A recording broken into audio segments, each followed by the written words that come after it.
मी मौनात राहून आता 5 वर्ष झाली आहेत.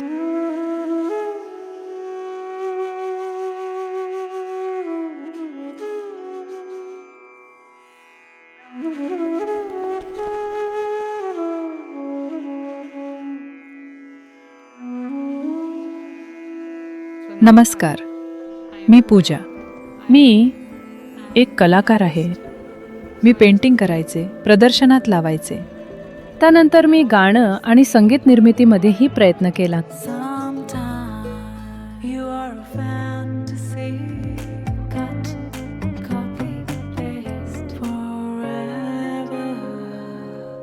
मी स्वतःचा शोध घेत होते की माझ्यासाठी नेमकं काय चांगलं ठरेल, पण मनातून तो होकार मिळत नव्हता. आणि मग सद्गुरू आयुष्यात आले. सप्टेंबर 2019 मध्ये मी काशी कर्मा कार्यक्रमात सहभागी झाले होते आणि 23 सप्टेंबरला त्या ज्ञानोदय दिनाच्या दर्शनाला खरं तर पहिल्यांदाच मी सद्गुरूंच्या समोर प्रत्यक्ष दर्शनाला हजर होते. मी फक्त वाट पाहत होते आणि सद्गुरू तिथे आले. जसे ते आत आले, तिथलं वातावरण किंवा हवा जे काही असेल ते सगळं बदलून गेलं आणि मला काहीच कळेना की ते काय होतं. त्यांनी जप सुरू केल्यावर तिथे लहरींसारखं काहीतरी होतं, अदृश्य लहरी, ज्यांनी जणू काही पूर्ण हॉल व्यापून टाकला होता. आणि हे डोळ्यातले पाणी, मला समजत नव्हतं की हे काय होतंय, कारण मला काहीच जाणवत नव्हतं. तरीही हे अश्रू, आणि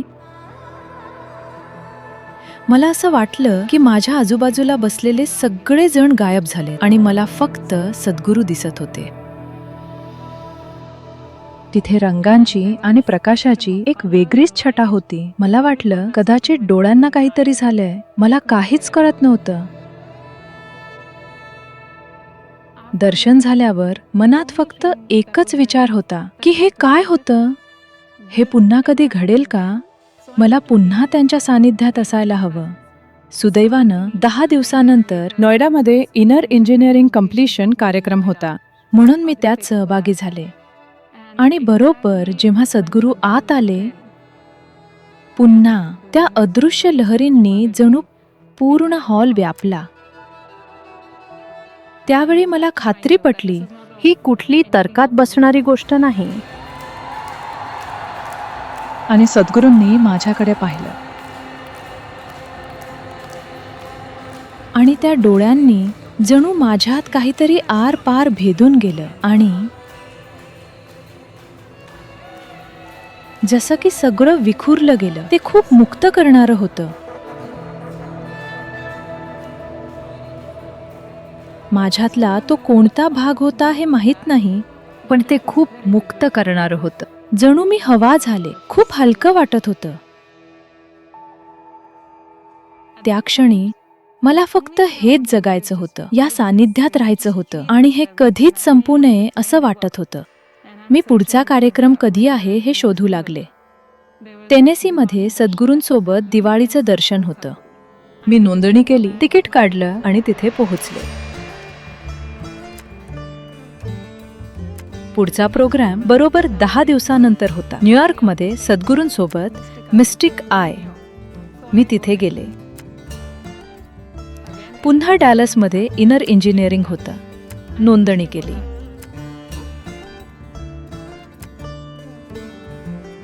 पुन्हा टॉरंटोमध्ये इनर इंजिनिअरिंग पूर्ण करण्याचा कार्यक्रम होता. तिथे मी स्वयंसेवक म्हणून नोंदणी केली. टॉरंटोमध्ये यूथ अँड ट्रूथ सुरू होतं. तिथेही मी स्वयंसेवक म्हणून गेले. आता मी फक्त या सानिध्याचा आनंद घेत होते. जणू मी सद्गुरूंना श्वासात घेत होते, सद्गुरूंनाच श्वासात सोडत होते.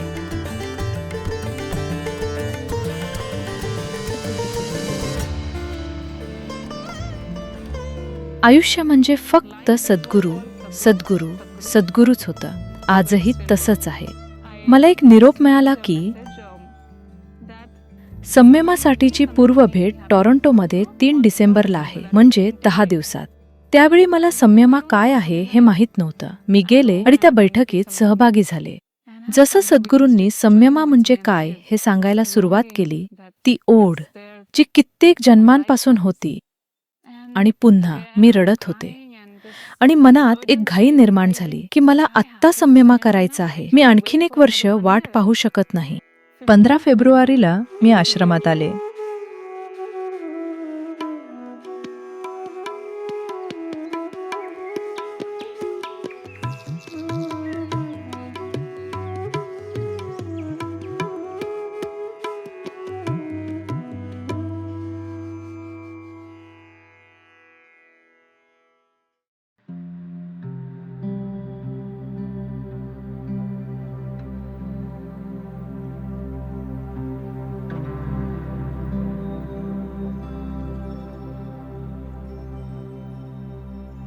माझ्या मनात तीव्र इच्छा होती की सद्गुरूंनी मला बोलवावं, भेटावं आणि एखाद्या प्रक्रियेत सामील करून घ्यावं किंवा जे काही असेल ते.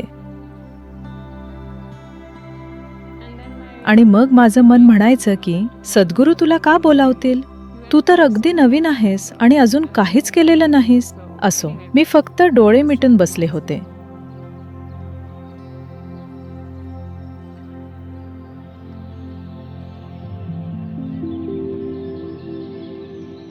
लक्ष्मी अक्का आत आल्या आणि त्यांनी मला बाहेर यायला सांगितलं. त्यांनी विचारलं, Where is your phone? मी लगेच खोलीकडे धावले आणि पाहिलं तर काही मिस्ड कॉल्स होते. मी परत फोन केला आणि ते म्हणाले 2:30 वाजता सद्गुरू तुला भेटणार आहेत, तर तू 15 मिनिटं आधी तिथे राहा. आणि मला असं झालं की मी त्या क्षणी थिजून गेले, कारण हे खरंच घडत होतं. ते मला प्रत्यक्ष भेटणार होते. आता मी सद्गुरूंना भेटले आणि सद्गुरूंनी माझ्याकडे पाहिलं आणि म्हणाले, तर तुम्ही माझ्यात अडकून पडलात?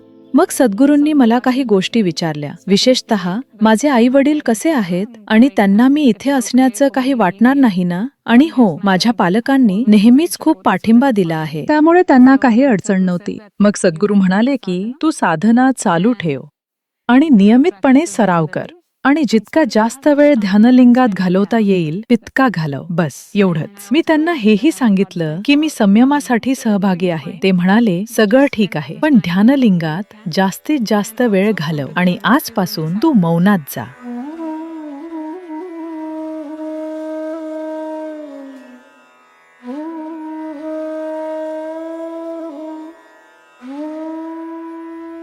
तर 17 फेब्रुवारी 2020 ला मी मौन धारण केलं. तेव्हापासून मी मौनातच आहे.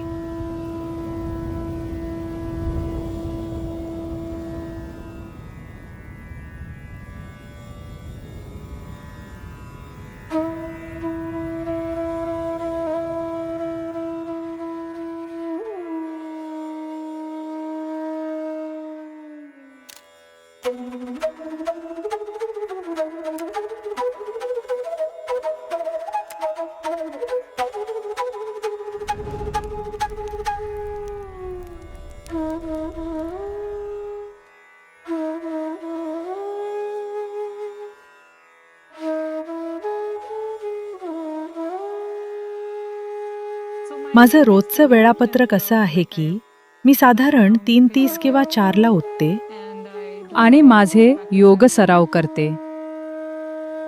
मग मी साधनेसाठी मंदिरात जाते. त्यानंतर ब्रंच होतो.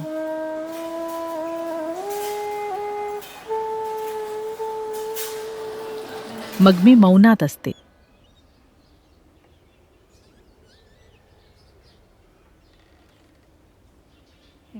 दररोज मी ध्यानलिंगात वेळ घालवते.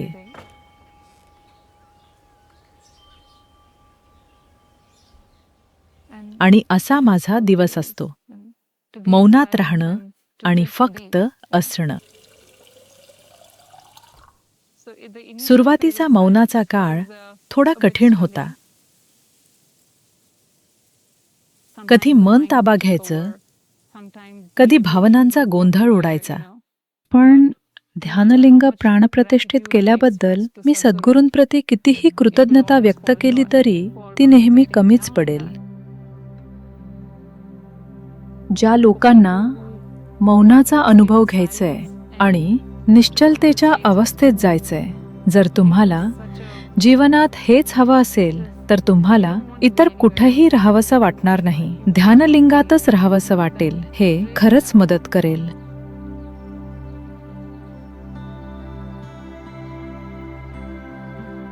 मला त्या अंतराचा अनुभव येऊ लागला, ज्याबद्दल सद्गुरू बोलतात की तुमच्यात, तुमच्या मनात आणि शरीरात एक अंतर असतं. सुरुवातीला ती अवस्था कधी असायची कधी नसायची. फक्त तीव्रतेने बसले तरच ते व्हायचं.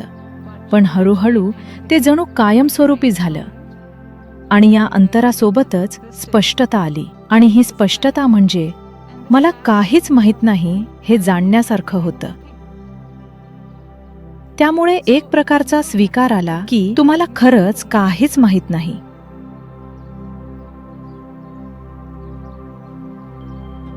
मी ध्यानलिंगात तासनतास घालवू लागले. सकाळी काही तास, संध्याकाळी काही तास आणि कधी कधी दुपारी सुद्धा.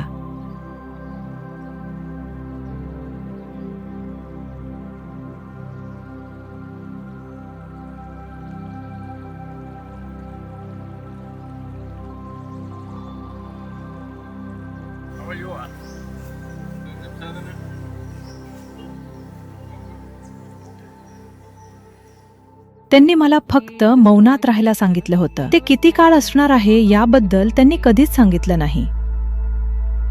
त्यामुळे मला काहीच कल्पना नव्हती की हे कुठपर्यंत जाईल. पण एक दिवस असा आला जेव्हा मी त्याच्याशी जुळवून घेतलं की हे असंच आहे. मी सद्गुरूंना कधीपर्यंत असं विचारणार नाही. मी फक्त इथेच राहणार. जे होईल ते होईल.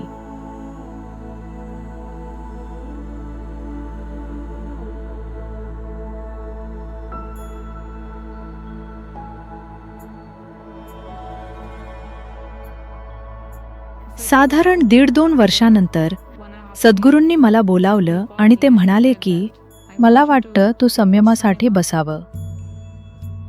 एक साधक म्हणून त्यांच्या सान्निध्यासाठी उपलब्ध राहून त्यांचं सान्निध्य इतर सहभागींना उपलब्ध करून देण्यासाठी आणि माझ्यासाठी सद्गुरूंनी मला पहिल्यांदाच कशात तरी सहभागी व्हायला सांगितलं होतं.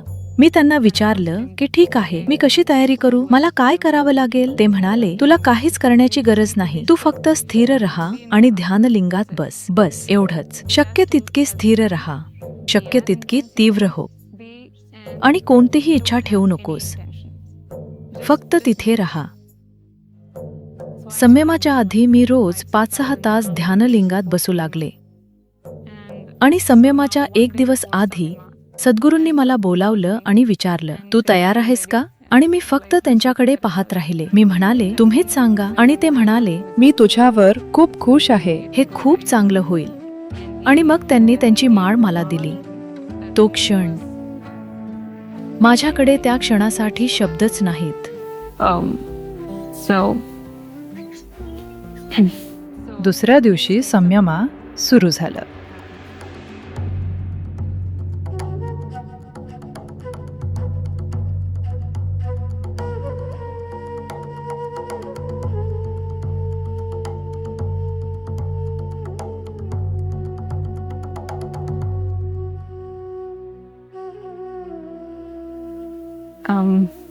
मला काहीच कल्पना नव्हती.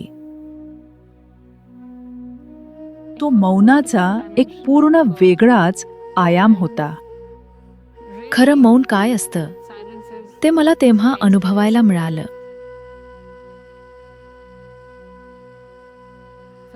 सद्गुरू सांगतात की शरीर, मन आणि ऊर्जेच्या पलीकडे एक आयाम आहे. मला नेमकं तेच जाणवू लागलं. मी जे अनुभवत होते ते भौतिक स्वरूपाचं नव्हतं. आणि त्यासोबतच ती स्थिरता अधिक गडद होऊ लागली. एक असते शरीराची स्थिरता, जी हठयोग आणि सरावातून येते. पण शरीराच्या पलीकडची एक स्थिरता आहे आणि ती खूप सखोल असते, ज्याला काळाचं बंधन नसतं. ते काहीतरी पूर्णपणे वेगळं आहे. तुम्ही तीव्रतेच्या अशा पातळीवर पोहोचता की तुम्हाला जाणीवही नसते की तुम्ही ती पेलू शकता. एवढी तीव्रता तुम्ही शरीराने सुद्धा पेलू शकता हे तुम्हाला माहीत नसतं. पण ते घडतं आणि ते अधिक खोलवर जात राहतं. आणि जसं हे मौन सखोल होतं तुमचा काळाशी असलेला संबंध तुटतो. तुम्ही किती वेळ बसला आहात हे तुम्हाला खरोखर कळत नाही. तर जेव्हा मी संयमासाठी बसते तेव्हा मला वेळेची म्हणजे मी किती वेळ बसले आहे याची कल्पना नसते. तर त्या सर्व गोष्टी स्थिरतेमुळे सांभाळल्या जातात. बस एवढंच. माझी नेहमीची वेळ अशी असते की मी सकाळी लवकर येते आणि तिथेच असते आणि दिवसाचं पूर्ण सत्र संपल्यावर रात्रीच तिथून निघते. माझ्यामध्ये एवढी क्षमता आहे की मी इतका वेळ बसू शकते याची मला कल्पनाच नव्हती. पण जशी स्थिरता वाढत गेली तिथे असणं सोपं होत गेलं. जेव्हा मी स्थिरतेच्या खोल अवस्थेत असते तेव्हाच माझं शरीर मला त्रास देत नाही. पण शरीरात सगळं काही घडत असतं. शरीराची जाणीव पूर्णपणे असते. उलट जेव्हा तुम्ही संयमासाठी बसता तेव्हा तुम्हाला प्रत्येक गोष्टीची जाणीव असते. तुमच्या आजूबाजूला काय घडतंय हे तुम्हाला माहीत असतं, पण ते हस्तक्षेप करत नाही. खरं तर मी अशा टप्प्यावर आले आहे जिथे मी स्वतः सुद्धा त्यातून पुसले जातेय. मला माहीत नाही, ते फक्त अस्तित्व आहे. सगळं काही त्या अस्तित्वाविषयी आहे आणि जो व्यक्ती हे अस्तित्व अनुभवतोय तो सुद्धा पुसला जातोय. असे अनेक वेळा होतं जेव्हा मी संयमासाठी किंवा ध्यानलिंगात बसते की एक व्यक्ती म्हणून, अनुभव घेणारा कुणीतरी म्हणून माझा संबंध तिथे राहत नाही. ती गोष्ट सुद्धा पुसली जातीये. मला माहित नाही हे कुठपर्यंत जाईल. प्रत्येक संयमासोबत हे वाढतच गेलं. हा विस्तार जणू अंतहीनपणे वाढत होता. अचानक ज्या लहरींबद्दल मी सांगितलं, ज्या फक्त सद्गुरूंच्या सानिध्यात जाणवायच्या, त्या आपोआप घडू लागल्या. मी चालत असताना सुद्धा. मी ध्यान करण्याचा प्रयत्नही करायचे नाही. मी संयमाचा विचारही करायचे नाही. मी फक्त मंदिराकडे चालत असायचे. पण त्या लहरी आपोआप यायच्या. मला वाटायचं कदाचित सद्गुरू आजूबाजूला चालत असतील आणि मी त्यांना शोधायचे. ते प्रत्यक्ष तिथे नसायचे. आणि तेव्हापासून मी आयुष्याकडे पाहण्याची माझी दृष्टी बदलली. ध्यानलिंगासोबतचं माझं नातंही बदललं. कारण त्याआधी ते भावनेवर आधारित होतं, पण आता ते काहीतरी वेगळं होतं. ती अधिक जागरूकतेची स्थिती होती.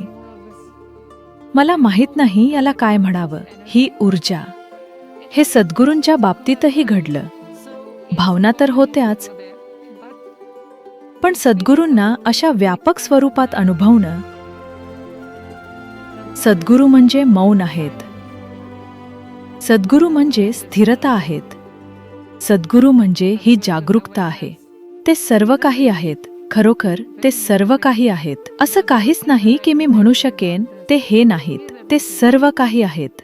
आपण जे काही आहोत, आपण जे काही अनुभवतो ते तेच आहेत. ते फक्त आहेत. सद्गुरूंनी मला शून्य इनिशिएटर म्हणून दीक्षा घेण्यास सांगितलं. जेव्हा मी तिथे बसते आणि सद्गुरूंच्या कामासाठी आणि सर्व कार्यक्रमांसाठी एक माध्यम बनते, तेव्हा मला माहीत नसतं की काय मागावं. माझ्या गुरूंच्या सेवेत असायला हवं आणि त्यांचं कार्य पुढे नेण्यास सक्षम असायला हवं. यापेक्षा जास्त मी दुसरं काहीच करू शकत नाही. आयुष्यात असा बदलही शक्य आहे याची मला जाणीवही नव्हती. एक शिष्य म्हणून आणि आध्यात्मिक पार्श्वभूमी नसलेली व्यक्ती म्हणून जर ही गोष्ट माझ्यासाठी शक्य आहे तर ती कोणासाठीही शक्य आहे. सद्गुरू म्हणतात तसं सगळं काही मौनातूनच घडतं. आणि जर आपण हा आयाम शोधला नाही, जर आपण मौनाला मुकलो, तर आपण आयुष्यालाच मुकलो आहोत.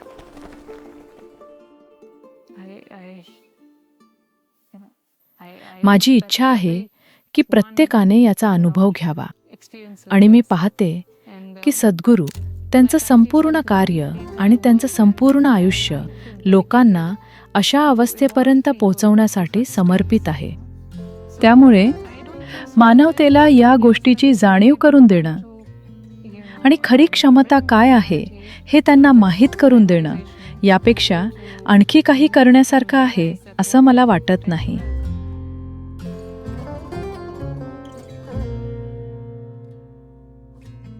मी मौनात राहून 5 वर्ष झाली आहेत आणि मी अजून किती काळ मौनात राहणार हे फक्त त्यांनाच ठाऊक.